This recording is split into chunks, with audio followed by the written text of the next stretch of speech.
ನಮಸ್ಕಾರ ಸ್ನೇಹಿತರೆ, ನಮ್ಮದು ಶ್ರೀ ಸಪ್ತಗಿರಿ ಮನೆ ಮದ್ದು ಚಾನಲ್ ಇದೆ. ಅದರ ಮುಖಾಂತರ ಅನೇಕ ರೀತಿಯ ಎಪಿಸೋಡನ್ನು ಕೊಡ್ತಾಯಿದ್ವಿ. ಸ್ನೇಹಿತರೆ, 6 ತಿಂಗಳ ಹಿಂದೆ ಇಷ್ಟು ಪೀಸ್ ಹಾಕಿದ್ವಿ. ಇಷ್ಟು ಒಂದು ಪಾಟಲ್ಲಿ ನೋಡಿ, 1 kg ಮೇಲೆ ಸಿಕ್ಕಿದೆ ಅರಸಿನ. ಇದಕ್ಕೆ ಯಾವುದೇ ಥರ ರಾಸಾಯನಿಕ ಎಂಬುದು ತೋರಿಸಿಲ್ಲ. ಖಾಲಿ ಸಾವಯವ ಕೃಷಿಯಲ್ಲಿ ಬೆಳೆದಿರ್ತಕ್ಕಂಥದ್ದು. ಇದು ಸಾವಯವ ಕೃಷಿ. ಒಂದೇ ಗಡ್ಡೆ ನಾನು ಪೀಸ್ ಮಾಡಿದ್ದೇನೆ ಇದನ್ನು. ಸ್ನೇಹಿತರೆ, ಪ್ರಕೃತಿಯಲ್ಲಿ ಸಿಕ್ಕುವಂಥ ಅನೇಕ ವಸ್ತುಗಳಿಂದ ನಮ್ಮ ಕಾಯಿಲೆ ಕಸರನ್ನು ತೊಲಗಿಸ್ಬೋದು. ಅದರಲ್ಲೂ ಇದು ಆಂಟಿಬಯೋಟಿಕ್. ನೋಡಿ, ಇದು ಮೂಲದ ಗಡ್ಡೆ. ಇದು ಮದರ್ ಪ್ಲ್ಯಾಂಟ್ ಅಂತ ಆ ಥರ ಮೂಲಗಡ್ಡೆ.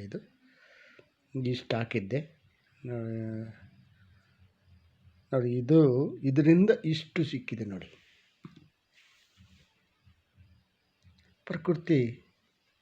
ನಾವು ಪ್ರಕೃತಿ ಮೊರಬೇಕು, ಪ್ರಕೃತಿ ನಂಬಬೇಕು. ನಾವು ಯಾವುದೇ ರೀತಿಯ ರಾಸಾಯನಿಕ ಎಂಬುದನ್ನು ತೋರಿಸಿಲ್ಲ. ನಾವು ಹಾಕುವುದೂ ಇಲ್ಲ, ಹಾಕೂ ಇಲ್ಲ. ಇಂತಹ ಇದು ಆಂಟಿಬಯೋಟಿಕ್ ಮನುಷ್ಯರಿಗೆ. ಏನಾದರೂ ಸ್ವಲ್ಪ ಈ ಡಾಕ್ಟರ್ ಹೋದಾಗ ಅವ್ರಿಗೆ ಅರ್ಥ ಆಗಲ್ಲ ಪಾಪ. ರಾತ್ರಿ ಏನು ತಿಂದ್ರಿ, ಎಷ್ಟು ತಿಂದ್ರಿ ಅಂದ್ಬಿಟ್ಟು ಕೇಳಿ ಕೊನೆಗೆ ಅವ್ರಿಗೆ ಅರ್ಥ ಆಗಲ್ಲ. ಆಗೇನು ಮಾಡ್ತಾರೆ, ಆಂಟಿಬಯೋಟಿಕ್ ಕೊಟ್ಬಿಡ್ತಾರೆ. ಏನೋ ಮಾಡ್ಕೋಗ್ರಿ ಅಂತ. Antibiotic nothing but slow Poisson. ಹಂಗಾಗಿ ಅದು ನಮಗೆ ರಿವರ್ಸ್ ಆಗುತ್ತದೆ.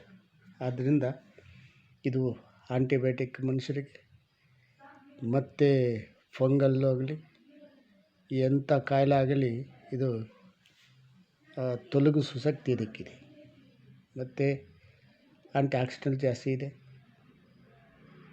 ಈ ಒಂದು ಅರಸಿನ ನಮಗೆ ಆ್ಯಕ್ಚುಲಿ ನಮಗೆ ಸಿಗಬೇಕಾಯ್ತು ಪೇಟೆಂಟ್. ಯಾರೋ ಮಾಡಿಬಿಟ್ರು. ಇಲ್ಲಿಂದ ಹೋಗಿ ಅಲ್ಲಿ ಪೇಟೆಂಟ್ ಎತ್ಕೊಂಡ್ರು ಬೇರೆ ವಿದೇಶದಲ್ಲಿ. ಇದು ಮೂಲ ನಮ್ಮ ಭಾರತ ದೇಶದ ಇಲ್ಲಿ ಬೆಳೆದಿರ್ತಕ್ಕಂಥ ಅರಿಶಿನ ನಮ್ಗೆ ಸಿಕ್ಕಲಿಲ್ಲ. ಅವ್ರು ಯಾರೋ ಪೇಟೆಂಟ್ ಎತ್ಕೊಂಡು ಅಲ್ಲಿಂದ ಇಲ್ಲಿಗೆ ಕಳಿಸ್ತಾರೆ. ಅವರು ದುಡ್ಡು ಮಾಡ್ತಾರೆ. ಹಂಗಾಗಿ ನಮ್ಮ ಪ್ರಕೃತಿ ನೋಡಿ, ನಾವು ಪಾಟಲ್ಲಿ ಹಾಕಿ ಬೆಳೆಸಿದ್ದೀವಿ. ಅದೇ ನಮ್ಮ ಕರ್ನಾಟಕ ಜಿಲ್ಲೆಯಲ್ಲಿ ಚಾಮರಾಜನಗರ ಅಲ್ಲಿ ಅತಿ ಹೆಚ್ಚಾಗಿ ಬೆಳೀತಾರೆ ಇದನ್ನು. ಅಲ್ಲಿ ರೈತರು ಈ ಅರಿಶಿನ ಅಲ್ಲಿ ಜಾಸ್ತಿ ಬರ್ತದೆ. ಆದರೆ ಅವ್ರೇನು ಮಾಡ್ತಾರೆ, ರಾಸಾಯನಿಕನ ಅಪ್ಲೈ ಮಾಡ್ತಾರೆ. ಇಲ್ಲ ಅದು ಕಷ್ಟ ಅಂತ. ಅದು ನಾವು ರಾಸಾಯನಿಕ ಅಪ್ಲೈ ಮಾಡಿಲ್ಲ.